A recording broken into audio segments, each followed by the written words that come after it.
Okay, let's go through the modes on your camera. Okay, the first one we're going to talk about is program, or one of the green settings, or it could be a mountain or whatever. They got all those settings on there, which is probably where you had your camera. And you're more than likely getting a third of your shots are right, third of the shots are underexposed, third are overexposed. This mode, you might as well be using your smartphone, because in the smartphone you can actually touch the screen and say, I want to take my exposure from there. Okay? You're not going to want to use this mode. It's picking your aperture, your shutter speed, your ISO, and it's just not going to work for the most part. So why would you spend all this money to just have a point and shoot? You might as well just get a point and shoot or use your phone at this point, because that's what you have. You have a really expensive one.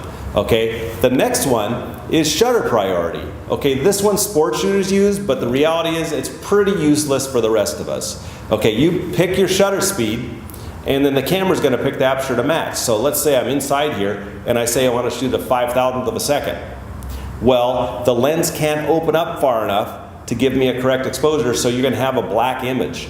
It will actually allow you to take bad photographs. So you don't want to use this one unless you're shooting like Usain Bolt at the Olympics and you need to shoot it past the 500th of a second to stop him and it's sunny outside. But we're not going to use that. The next one is aperture priority. This is fairly useful because what's the first thing we pick when we're going to take a photograph like 99% of the time? It's going to be your aperture, okay? So you pick your aperture, it'll pick a shutter speed to match. It works really great as long as your light source is at your back. So if the sun is your back, your subject is front lit, it's going to work great.